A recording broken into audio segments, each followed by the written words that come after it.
तरी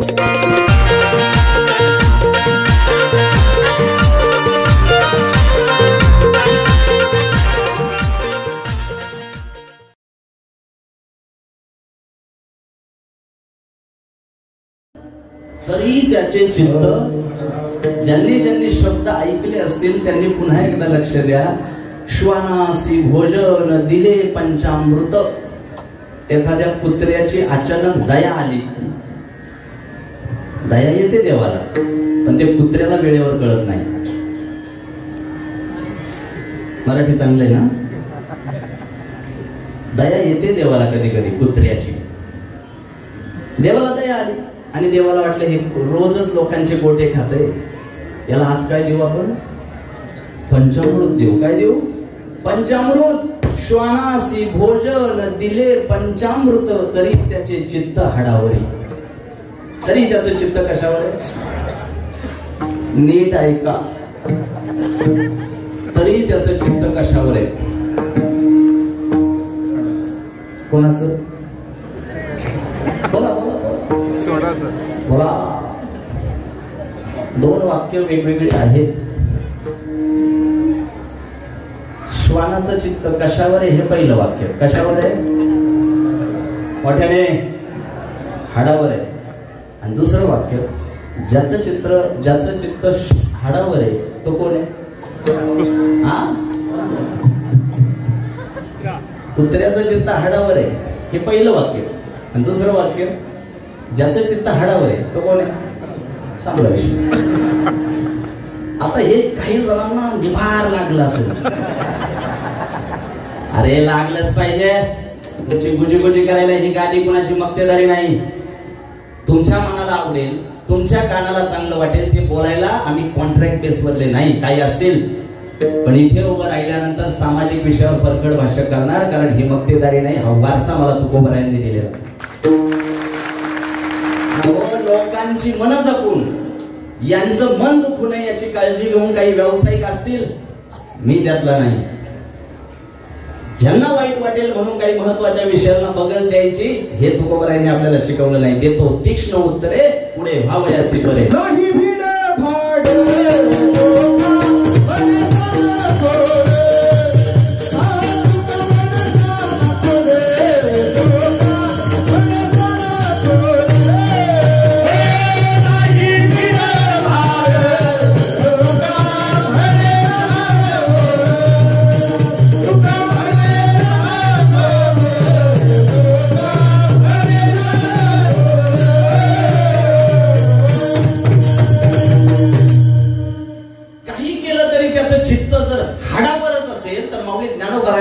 त्याला मोक्षाची किंमत कळणार काय? काय किंमत कळणार त्याला मोक्षाची? काय किंमत कळणार? आणि म्हणून माऊली ज्ञानेश्वर महाराजांनी बघितलं असेल की गणेश नगर मध्ये 22 वर्ष झालं सप्ताह चालू आहे. रोज लांबून लांबून लोक कीर्तन ऐकायला गर्दी करतात. पण 22 वर्षानंतर सुद्धा काल रात्रीचा जरी अभंग लक्षात राहत नसेल तर मला असं वाटतं की आता मोक्षाचं डेफिनेशन बदलायची वेळ आली आहे. मोक्षाची संज्ञा बदलायची वेळ आली आहे. मोक्षाची व्याख्या बदलायची वेळ आली आहे. आणि मोक्ष मेल्यानंतर मिळेल असं समजणारा कोण आहे? माऊली ज्ञानेश्वर महाराजांनी अभंगाच्या पहिल्या चरणात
Sorry.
मी नाही म्हणत तुम्हाला, माऊली म्हणतात. माऊली म्हणतात मूर्ख आहेत का तुम्ही? मूर्ख आहेत का? नाही ना. मग मेल्यानंतर मोक्ष मिळेल असं का समजताय? का समजताय? आज आणि आत्ता विचार करावा लागेल की मला मोक्ष मिळवायचा असेल तर मी काय केलं पाहिजे. याच्यासाठी कीर्तन आहे. मूर्ख आहेत का तुम्ही? नाही ना.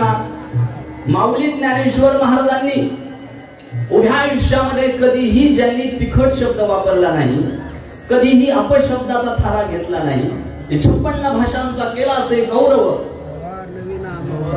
क्या बात. ते अशी अशी जुनी खोडं पाहिजे कीर्तनात. ही बघा मुख गिळून गप्पे बसलेत सगळे.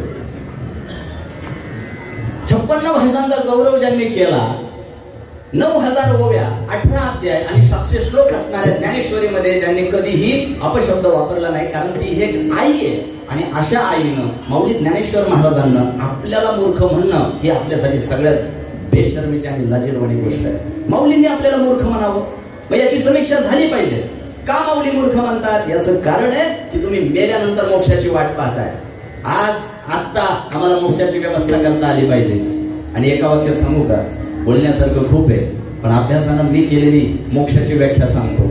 तुम्हाला चांगलं आयुष्य जगण्यापासून जी जी गोष्ट थांबवेल त्या प्रत्येक चुकीच्या गोष्टीला स्वतःच्या आयुष्यातून बाजूला फेकणं, याचं नाव मोक्ष आहे.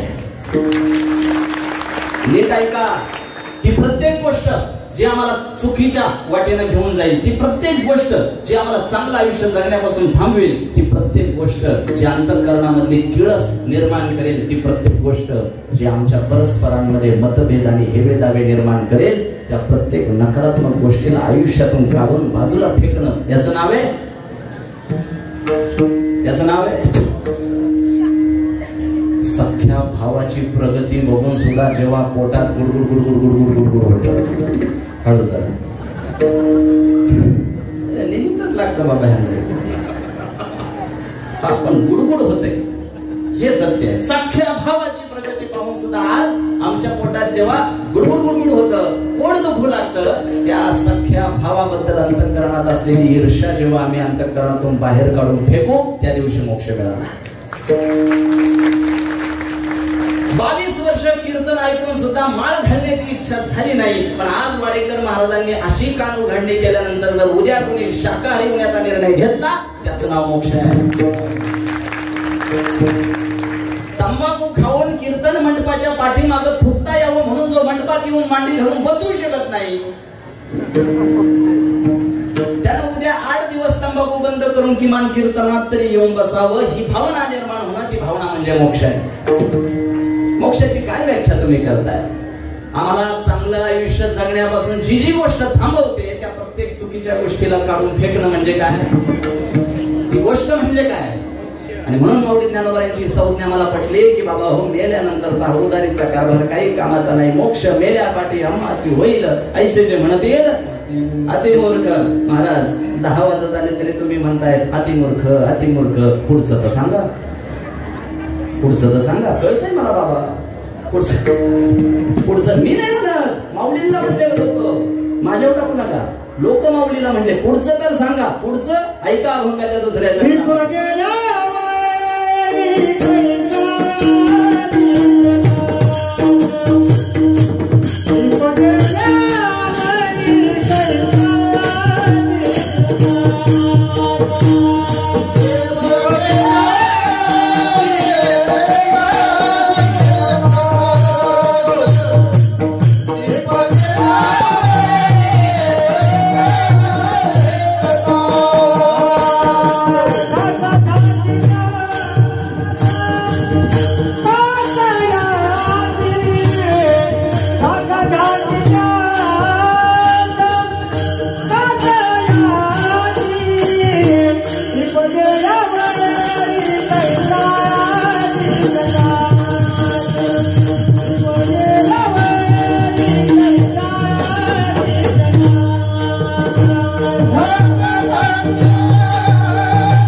मिळेल का? मिळेल.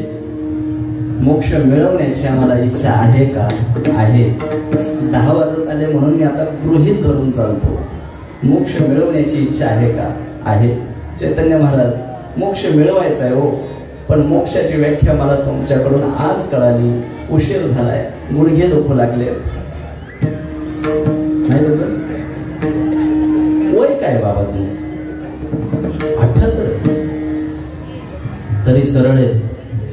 हे बघा आताच वाकले. त्यांनी वडापाव नाही खाले आपल्यासाठी. तुमचा आहार बघा ना, बाबांच्या चेहऱ्याकडे तेज आहे. मला वाटतं 60-65 असेल, पण 78. त्यांची दिनचर्या, त्यांचा आहार विहार, चेहऱ्यावरचं तेज सांगते त्यांचं आयुष्य कसं होतं. 78 आहे तरी सुद्धा पटकन मोका घेऊशी वाटतं, एवढं तेज आहे. मी माझी भावना सांगितली, तुम्ही आनंदित होऊ नका.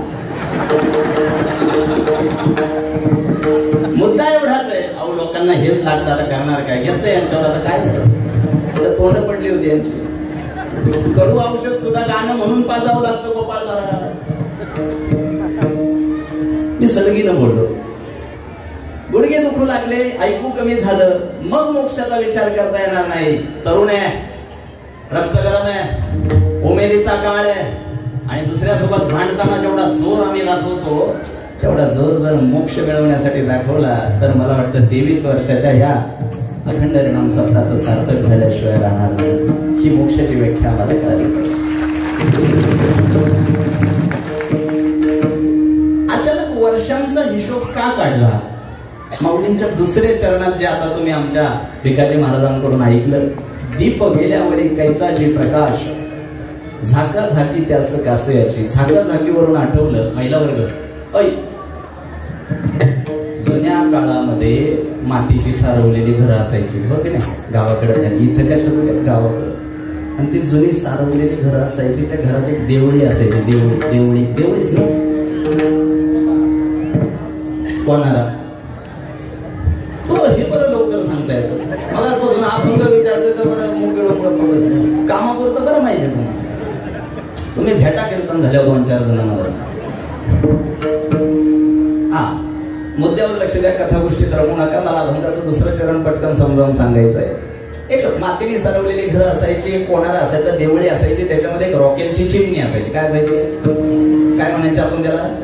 चिमणी किंवा बत्ती, अजून दिवा वगैरे वगैरे. कळालं? पुरे झालं. ती जी रॉकेलची चिमणी असायची त्याच्यातलं रॉकेल संपत आलं की तो दिवा असा फडफड फडफड करायचा.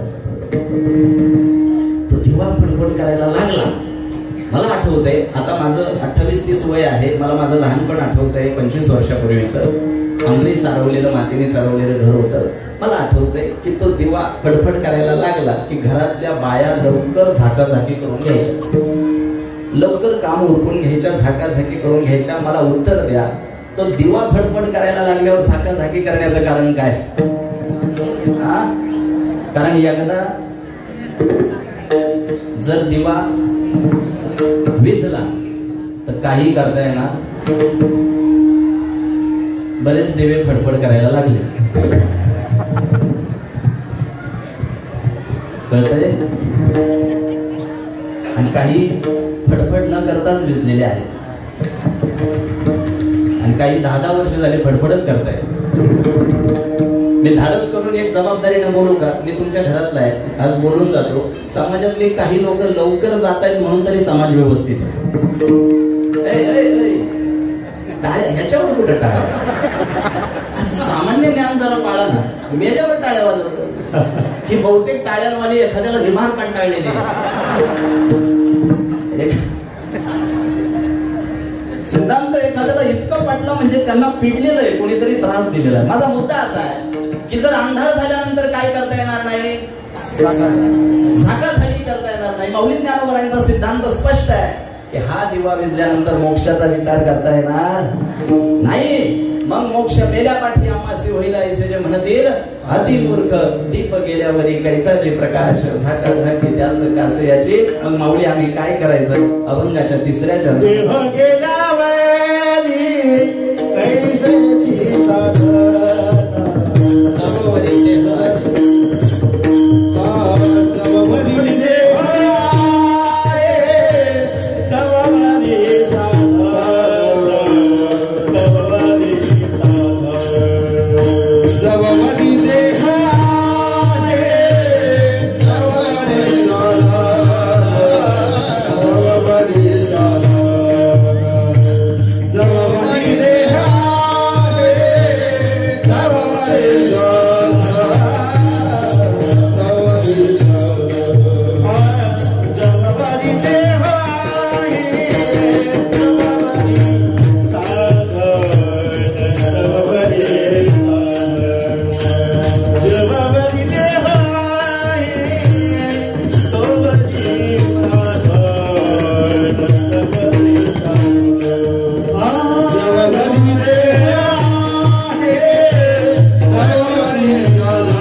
गायनाचार्य, मृदंगाचार्य, टाळकरी, माळकरी, फडकरी, वारकरी, विनेकरी, लावणी, मृदंग, श्रुती, टाळ, घोष, आपल्या सगळ्यांच्या असण्यानं हा आनंद निर्माण होतोय, हा नादब्रह्म निर्माण होतोय. आता काही लोक नाईलाजानं बसलेत, तो त्यांचा भाग वेगळा आहे. काही लोकांचे चेहरे मी मगासपासून पाहतोय, ठरून आनंद बसवलाय असे चेहरे. कीर्तन आवडतही नाही, पण कर्मधर्म संयोगानं नाईलाजानं आज कीर्तनात येऊन बसावंच लागलंय. अशा माणसासाठी कीर्तन संपणं हा सुद्धा काय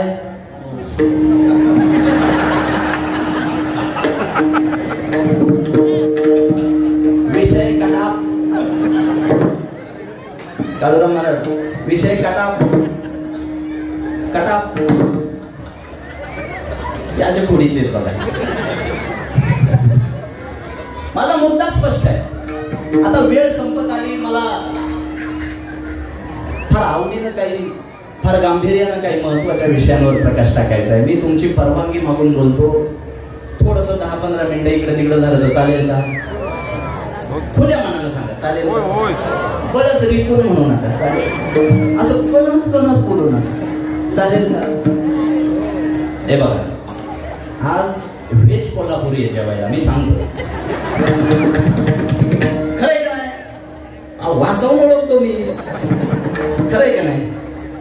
आज व्हेज कोल्हापुरी आहे. जर मेनू चांगला असेल तर त्याच्या अगोदर हे अमृत वचन, हे अभंगाचं सुद्धा पक्वांना आम्ही सेवन केलं पाहिजे की नाही? सेवन केलं पाहिजे, आम्ही हे सुद्धा घेतलं पाहिजे. आणि म्हणून जरा आवडीनं ऐकत असाल तर सांगतो, जवबरी देह आहे तवबरी साधन. मला कायम एका गोष्टीची शोकांतिका वाटत आली. महाराष्ट्रात कुठेही, जिथे कुठे कीर्तन चालू आहे, अशा कीर्तन व्यासपीठासमोर गेल्यानंतर एक नजर जर श्रोत्यांवर, ऐकणाऱ्यांवर टाकली तर सगळ्यात जास्त श्रोते, सगळ्यात जास्त लोक कोणत्या वयोगटातली आहेत हे तुम्ही मला सांगा.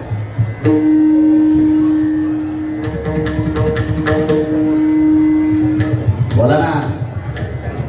40च्या 50च्या, म्हणजे जी गाडी आता कोणत्याच गॅरेजला घेणार नाही ती आमच्याकडे. माझा मुद्दा असा आहे की जर कीर्तनामध्ये चैतन्य महाराजांनी मोक्षाची व्याख्या स्पष्ट केली असेल आणि कीर्तनामध्ये जर एखाद्याचा निश्चय झाला असेल की आम्हाला मोक्ष मिळवायचा आहे, तर मला सांगा, कीर्तनात सुद्धा या वयोवृद्धांपेक्षा तरुणांची संख्या वाढली पाहिजे की नाही? याच्यावर तुमचं मत काय? तुमचं मत काय? आज मला आनंद आहे, आज मला आनंद आहे की तरुणांची संख्या जास्त आहे. आज वाजवणारे तरुण आहेत, गाणारे तरुण आहेत, टाळकरी तरुण आहेत, कीर्तनकार तरुण आहेत, विनेकरी बाबा तरुणच आहेत. पण बाबांना वय जरी जास्त असलं तरी सुद्धा मी तरुण का म्हणेल? तरुणांनाही लाजवेल असा परमार्थ ह्या वयात आहे म्हणून ते तरुण आहेत. पण टाळ्या वाजवून आणि कौतुक ऐकून आपली जबाबदारी संपत नाही. आपण काय केलं पाहिजे खरं सांगू का? आपण टाळकरी म्हणून आपली मुलं उभी केली पाहिजे आपण टाळकरी म्हणून स्वतः उभं राहिलं पाहिजे. आणि किंबहुना हे सगळं जरी नाही जमलं तरी आजूबाजूला उभी असलेली तरुण पोरं महाराजांच्या समोर दिसली पाहिजे, एवढं तरी आपल्याकडून जमलं पाहिजे. कारण हे व्यासपीठ कोणासाठी आहे? तरुणांसाठी. माझं काम हे तरुण पिढीसाठी आहे. ही केस पिकलेली आणि गुडघे दुखू लागलेली गिराईकं माझी नाही. माझं काम हे ताज्या फुलांसाठी आहे. अरे देवपूजा करायला घेतल्यानंतर तुम्ही देवपूजेसाठी ताजी फुलं घेणार की सुकलेली? मला पटकन उशीर होतोय. ताजी घेणार की सुकलेली? देवपूजेसाठी जर तुम्ही ताजी फुलं निवडत असाल तर परमार्थ करत असताना सुद्धा त्याच्या पायावर असं ताजं फुल वाहन, सुकलेलं कशाला वाहन? माझा विषय असा सरळ स्पष्ट आहे की आम्हाला परमार्थ कधी केला पाहिजे, आम्हाला मोक्षाचा विचार कधी करता आला पाहिजे. तारुण्यामध्ये मी नाही सांगत, मौलिक ज्ञानोबारांचे तिसरे चरण आम्हाला सांगते की जवबरी देह आहे तवबरी साधन. जवबरी देह आहे तवबरी साधन करून या ज्ञान सिद्ध करा. तुम्हाला ज्ञान सिद्ध करावं लागेल. कारण तुम्ही उदरनिर्वाहासाठी, इकडे लक्ष द्या, पोटा पाण्यासाठी मिळवलेलं ज्ञान हे मोक्षासाठी उपयुक्त नाही. ज्ञानाची आणि मोक्षाची भाषा केल्यानंतर तुमच्यापैकी आता एखादा बुद्धिवादी प्राणी म्हणेल चैतन्य महाराज आम्ही ज्ञानी आहोत, आम्हाला ज्ञान आहे, आम्ही शिक्षण घेतलंय, तुम्ही आम्हाला ज्ञानाची गोष्ट सांगण्याची गरज नाही. सांगू का? तुम्ही जे ज्ञान मिळवलंय ना उदरनिर्वाहासाठी आणि चरितार्थासाठी मिळवलंय, मोक्षासाठी ते ज्ञान उपयुक्त.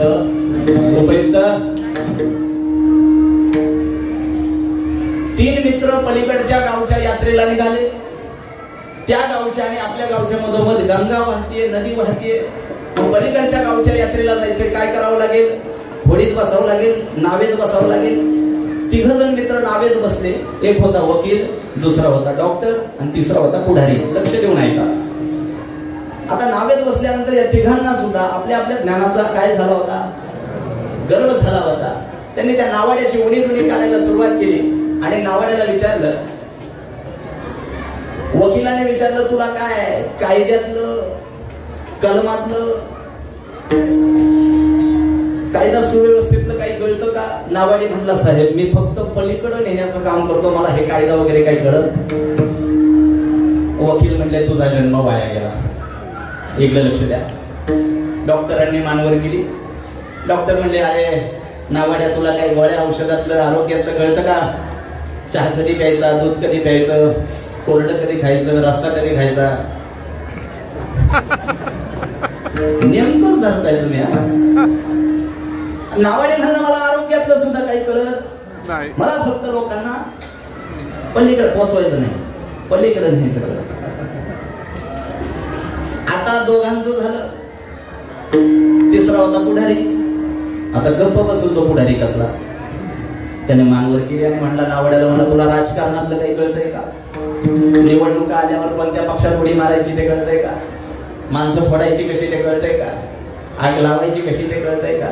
नावाडी म्हणला साहेब मला राजकारणातलं सुद्धा काही कळत नाही, मला एकच कळतं, लोकांना पलीकडे नेऊन सोडवायचं. हे तिघही म्हणले तुझा जन्म वाया जाणार.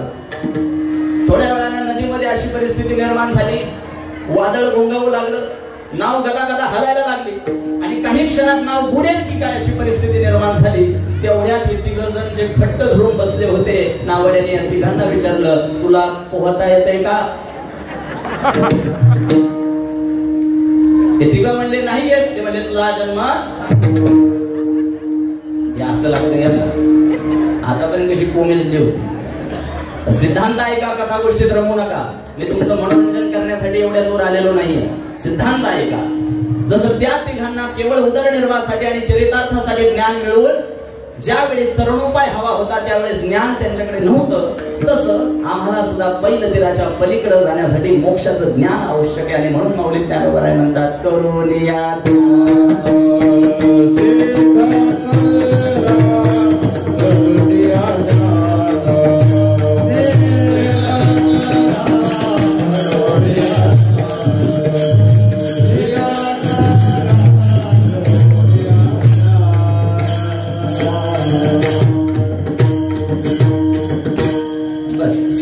तुम्हाला हुशार ज्ञानोबरायांचा अभंग. मोक्ष मेल्या पाठी आम्हासी होईल ऐसे जे म्हणतील अति अति मूर्ख. मेल्यानंतर हा उधारीचा कारभार काय कामाचा नाही. कारण काय दीप गेल्यावरी कैसा जे प्रकाश झाका झाकी त्यास कास याची. मग काय करायचं जवळवरी देह आहे तवरी साधन करून या ज्ञान सिद्ध करा. पुढच्या चरणावर प्रकाश टाकण्या अगोदर मला कीर्तन परंपरेप्रमाणे आपल्या सगळ्यांकडून पांडुरंगाचं एकदा भजन करून घ्यायचंय. पण तुमची शरीरावर आलेली मरगळ पाहता माझ्याकडे एक उपाय, सगळ्यांनी ताट बसायचं आहे आणि भजन करण्यासाठी आपले दोन्ही हात वर करायचे. दोन्ही हात वर करायचे. ज्यांना दोन आहेत त्यांनी दोन करा. शाबास शाबास, वा वा वा. इकडे काही डिस्काउंट आहे का? दोन्ही हात. काय दृश्य आहे बघा. नजर लागेल, नजर लागेल. दोन्ही हात वर करा. आपापलेच करा. बाई दुसऱ्या बाईचा हात वर. दोन्ही हात, दोन्ही हात वर. एक टाळी, एक मुखात भजन झालं पाहिजे. विठोबा रखू.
महाराजांवर तुमचं प्रेम आहे इथपर्यंत ठीक आहे, पण ते प्रेम जीव घेणं नसावं.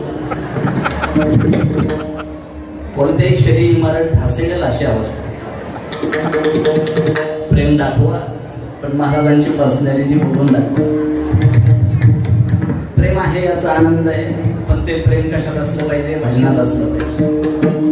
जगद्गुरु तुकोबारायांनी भजन केलं ते देवाला आळवण्यासाठी, आणि आम्ही भजन करतोय कशासाठी? हा ज्याचा त्याने वैयक्तिक विचार करायचा आहे. मला अत्यंत मर्यादित वेळेमध्ये माऊली ज्ञानोबांच्या अभंगाचा विचार स्पष्ट करायचा होता, आणि माझी कीर्तन मर्यादा वेळ संपत आली.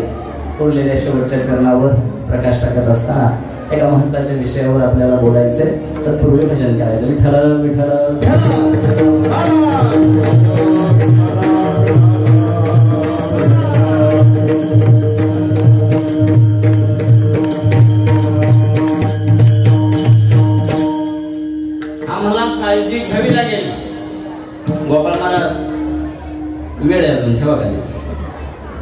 काळजी घ्यावी लागेल. काय काळजी घ्यावी लागेल? वेळेची काळजी घ्यावी लागेल. कीर्तनात सुद्धा आणि उभ्या आयुष्यात सुद्धा आम्हाला काळजी कशाची घ्यावी लागेल? वेळेची काळजी घ्यावी लागेल. अहो घरं जळाली काही लोकांची, पण पाणी शिंपण्याचा विचार कधी त्यांच्या मनाला शिवला नाही. आज माऊली ज्ञानोबरायांच्या अभंगाचा हा चौथा विचार आमच्या समोर असा मी मांडतो की गृह दग्ध न होता शिंपीचे उदक शेखितो निष्ठंक काय कीजे.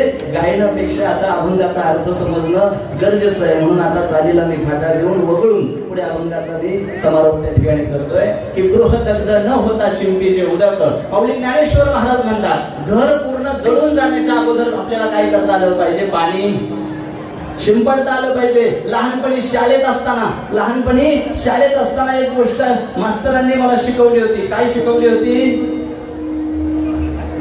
जंगलाला आग लागली आणि एक चिवताई चोचीत पाणी घेऊन आग विझवायला लागली. ते बघितलं कावळ्याला सहन झालं नाही. असतात काही कावळे परिसरात, ते कावळ्याला सहन झालं नाही. कावळ्याने चिवताईला विचारलं, चिवताई तुझ्या चोचीतल्या पाण्यानं आग विझेल असं तुला वाटतं का? कशासाठी जीवाचा आटापिटा करते? चिवताईने जे काही उत्तर दिलं ते आपल्या सगळ्यांसाठी अभ्यासकारक आहे. चिवताईने सांगितलं, कावळ्याला माझ्या चोचीतल्या पाण्यानं आग विझेल की नाही हे मला माहिती नाही. एक सांगू का? कालांतरानं गणेश नगर मध्ये वाडेकर महाराजांच्या कीर्तनामध्ये जेव्हा जंगलाला लागलेल्या आगीबद्दल भाष्य केलं जाईल तेव्हा माझं नाव हे आग विझवणाऱ्यांमध्ये घेतलं जाईल, आग लावणाऱ्यांमध्ये नाही. माऊली ज्ञानेश्वर महाराजांच्या आजच्या अभंगातला हा सामाजिक विचार मी तुमच्या समोर ठेवतोय की आज कीर्तन ऐकल्यानंतर जर तुम्हाला प्रत्येकाला वाटत असेल की आम्हालाही मोक्ष मिळावा, सामान्य पातळीवर आम्हीही मोक्षासाठी प्रयत्न करावे, त्यांनी पहिला प्रयत्न हा करायचा आहे. सगळा विचार बाजूला ठेवून हा विचार जोपासायचा आहे की आजपासून माझं नाव आग विझवणाऱ्यांमध्ये नाही आलं तरी चालेल, पण आग लावणाऱ्यांमध्ये नाव येता कामा नये. ही मोक्षाची परिभाषा. आम्हाला पाणी घराघरात सापडेल की नाही याची शाश्वती नाही, पण गाडी पिटी प्रत्येकाच्या घरात आहे. तुम्हाला कळत नाही का मी इशारा काय बोलतोय? हा प्रकार नाही काही, ते मान्य करावं लागेल. ही दानत आम्हाला दाखवावी लागेल. मान्य करावं लागेल. तुमचा 10 मिनिटांचा वेळ जास्त घेतला त्याबद्दल दिलगिरी, पण हा विषय महत्वाचा आहे. किती कीर्तन ऐकले म्हणजे आम्ही मोक्षाच्या बाबतीत सुज्ञ हो, किती अभंग ऐकले, किती पारायण केली म्हणजे आयुष्याच्या बाबतीत आम्हाला व्याख्या आयुष्याची समजू शकेल असा जर प्रश्न कोणी विचारला तर सगळ्यात पहिला सामाजिक दुवा आम्हाला जर जिवंत ठेवणारा कोणता असेल तर आम्ही काय केलं पाहिजे? आग विझवता नाही आली तरी चालेल, पण आग किमान आग लावली तरी नाही पाहिजे. माऊली ज्ञानोबरायांचा हा चौथा चरणाचा जो सिद्धांत आहे की गृह दग्ध न होता शिंपीचे उदक शेखितो निष्ठंक काय कीजे. घर पूर्ण जळून जाण्या अगोदर पाणी शिंपलं पाहिजे. पुन्हा माऊली ज्ञानेश्वर महाराजांना विचारलं वारकऱ्यांनी की 10:15 वाजले तरी तुम्ही मोक्षाबद्दल आम्हाला मार्गदर्शन करताय, याचं कारण काय? त्याचं कारण माऊलीने सांगितलं, स्वतःची ओळख जर करून घ्यायची असेल तर तुम्हाला आत्मस्वरूपाविषयी मोक्षाचं भान ठेवावं लागेल. अभंगाचं शेवटचं चरण.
आहे मी हा कोण, ज्याचा त्याने विचार करायचा आहे.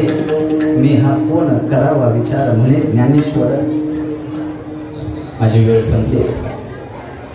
मी सप्ताह कमिटीची दिलगिरी व्यक्त करतो की थोडा 10-20 मिनिटाचा वेळ जास्त घेतला, पण माझा तुकोबरायांनी माझ्यावर केलेला संस्कार असा आहे की अभंग पूर्ण समजावून आणि उलगडून दाखवल्याशिवाय कीर्तन संपवायचं नाही.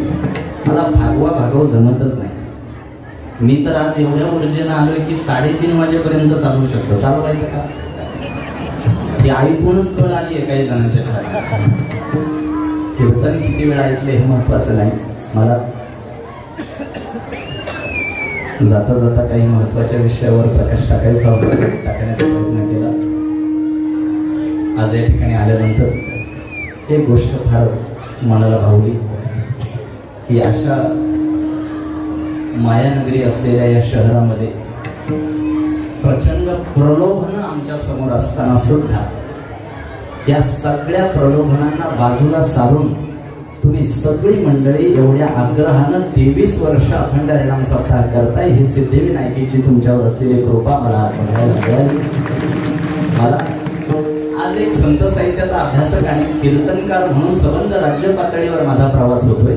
गेल्या 10-12 वर्षांच्या माझ्या सांप्रदायिक आयुष्यामध्ये मी लाखोंचा हजारोंचा समाज कीर्तनाला बघितला, पण इतकी उत्स्फूर्त प्रतिसाद देणारी आणि चेहऱ्यावर प्रसन्नता ठेवून चैतन्याला स्वीकारणारी लोक आजच बघायला मिळाली हे मी देवाच्या साक्षीनं सांगतो.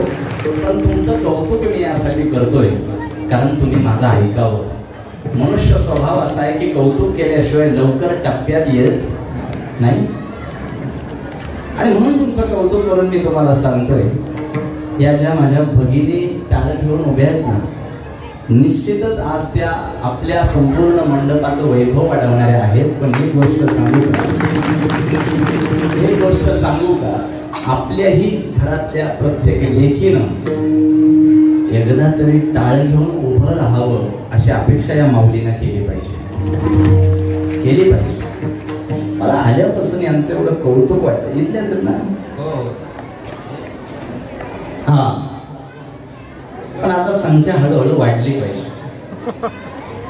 तुम्हाला शासनानं पैसे देऊन लाडकी बहीण नाव दिलं, पण माझ्या नजरेत लाडक्या बहिणी कोण असतील तर त्या ह्या आहेत दुसऱ्या. अलीकडच्या काळामध्ये काही आमच्यातलेच अक्कल पाजळणारी लोक म्हणतात की महिलांना अधिकार नाही वगैरे वगैरे. त्यांना या नारदांच्या गादीहून सडेतोड उत्तर देतो की हा वारकरी संप्रदाय जेवढा ज्ञानोबा तुकोबारायांचा आहे तेवढा जनाबाई मुक्ताईचा सुद्धा हे ध्यानात ठेवायचा. ही मी औपचारिकता करत नाहीये, मी अंतःकरणापासून बोलतोय की हा गळ्यात घेतलेला टाळ हे त्यांचं उद्याचं भविष्य आहे. या टाळाची किंमत साधारण समजू नका. अहो 17-18 वर्षापूर्वी ह्या शाळेच्या मैदानात खेळणारं वागडणारं पोर आज चैतन्य महाराज वाडेकर होऊन बसलंय. ही टाळाची ताकद आहे, दुसरी कशाची नाही. ही एका टाळाची ताकद आहे. मुंबईत शिकणाऱ्या माझ्यासोबतच्या काही पोरांनी गळ्यात आपसूक टाळ दिला आणि महाराष्ट्राला चैतन्य महाराज वाडेकर बघायला मिळाले. ही ताकद त्या टाळाची आहे, वारकरी संप्रदायाची आहे. म्हणून इथं बसलेल्या प्रत्येक माता भगिनीने जबाबदारी घेतली पाहिजे की नाही माझ्या मुलाला मला फार कमालीचं शिक्षण देता आलं, नाही माझ्या मुलाला वेगळ्या एखाद्या हुद्द्यावर बसवता आलं तरी हरकत नाही, पण माझा मुलगा ज्ञानोबा तुकोबारायांच्या विचारांनीच आयुष्य जगेल हा पण या ठिकाणी करायचा आहे. त्या दिवशी आम्हाला कीर्तन आहे. मला मान्य आहे, मी तुमचा आज अधिकचा वेळ घेतलाय, मला मान्य आहे. मला इथे येता 7:30-8:30 वाजले होते आणि कीर्तन सुरू झाल्यानंतर 8:30 ते 10:30 पर्यंत मी माझा 2 तासाचा वेळ घेतलेला आहे. परंतु मला हे जे शेवटचं माझ्या अंतःकरणातलं गुपित होतं ते मला तुमच्यासमोर उघड करणं गरजेचं वाटलं. अलीकडल्या काळामध्ये तरुण पिढीला ज्ञानोबा तुकोबा हिरो वाटावेत अशा काळामध्ये कोणता तरी केस वाढलेला भाई आदर्श वाटतो, ही डोक्याची घंटा आहे. आणि म्हणून मुंबईत राहणाऱ्या माझ्या प्रत्येक माता माऊलीने एकच विचार करायचा आहे की आपला मुलगा, आपली मुलगी आणि अंगा खांद्यावर खेळणारी ही नातवंड पटवंड ही ज्ञानोबारायांच्या तुकोबारायांच्या वारस हक्कानं आलेल्या या ज्ञानदानाच्या गादीमुळे एकदा तरी बसली पाहिजे, हा विचार आपल्याला करायचा आहे. मी हे फार अंतःकरणापासून बोलतोय. माझ्या आई वडिलांना जेव्हा वाटलं की आता आपला मुलगा खऱ्या अर्थानं पोक्त होणं गरजेचं आहे, त्यांनी मला आळंदीला राहण्याची परवानगी दिली. योगायोगानं माझी आई सुद्धा कीर्तनाला आज आली. मला तो दिवस आठवतोय की जेव्हा पहिल्यांदा आळंदीत गेलो, माझ्या शिक्षकांनी मला कमरेला धोतर कसं नेसायचं हे शिकवलं. आणि 18 वर्षापूर्वी पहिल्यांदा धोतर नेसून जेव्हा गावी गेलो आणि गावातली लोक धोतर नेसलेलं बघितल्यानंतर महाराज म्हणून पाया पडायला लागली. त्यावेळी मी पुन्हा आळंदी गाठली, माऊलींच्या समाधीजवळ बसलो आणि माऊलींच्या कानाजवळ जाऊन माऊलींना एकच विचारलं, माऊली फक्त कपडे बदलली, माऊली फक्त कपडे बदलली तर गाव पाया पडायला लागले. माझी माऊली म्हणली, बाळा विचार बदलून बघ, जग डोक्यावर घे. ही ताकद विचारांची आहे, ही ताकद संप्रदायाची आहे, ही ताकद अधिष्ठानाची आहे. इथं बसलेल्या प्रत्येक व्यक्तीनं हा विचार केला पाहिजे की आम्हाला येणार आयुष्य जगायचंय तर ते तत्वांच्या अधिष्ठानावर जगायचंय, इथिकल लाईफ आम्हाला जगायचंय, आम्हाला न्यायप्रधान आयुष्य जगायचंय. अधिकचा वेळ न घेता पुनश्च एकदा माऊली ज्ञानोबांचा जो अभंग तुमच्या समोर ठेवला होता, मोक्ष मेल्या पाठी आम्हासी होईल ऐसे जे म्हणत येईल, अतिमूर्ख दीप गेल्यावरी कैसाची प्रकाश झाका झाकी त्यास कासे याची, जबवरी देह आहे तबवरी साधन करून या ज्ञान सिद्ध करा. गृह दग्ध न होता शिंपीचे उदक, शिक्षितो निष्कंक काय कीजे, आहे मी हा कोण करावा विचार. म्हणे ज्ञानेश्वर देवभक्तीचा अभंग निरूपण पूर्ण झालेली सेवा जगद्गुरु तुकोबा यांच्या आणि माझ्या भामचंद्र भगवंताच्या चरणी समर्पित करतो. पुन्हा एकदा गणेशनगर सप्ताह समितीला मी धन्यवाद देतो. येणाऱ्या काळामध्ये त्यांनी मला अधिकाधिक सहभागी करून घेण्याचा निर्णय घेतला. आज या सिद्धिविनायकाला साक्षी ठेवून एक आश्वासन देतो, आज या सिद्धिविनायकाला साक्षी ठेवून एक आश्वासन देतो, मला भविष्यामध्ये प्रत्यक्षपणे जरी येता आलं नाही तरी सुद्धा गणेशनगरच्या या अखंड हरिनाम सप्ताहाची जबाबदारी घेणारे चैतन्य महाराज वाडेकर आजन्म तुमच्या सोबत असतील ही खात्री मी तुम्हाला देतो. आणि पुन्हा एकदा सिद्धिविनायकाला साक्षी ठेवून झालेली सेवा जगद्गुरु तुकोबा यांच्या आणि माझ्या भामचंद्र भगवंताच्या चरणी समर्पित करतो. वाणीला विराम देतो. ज्ञानेश्वर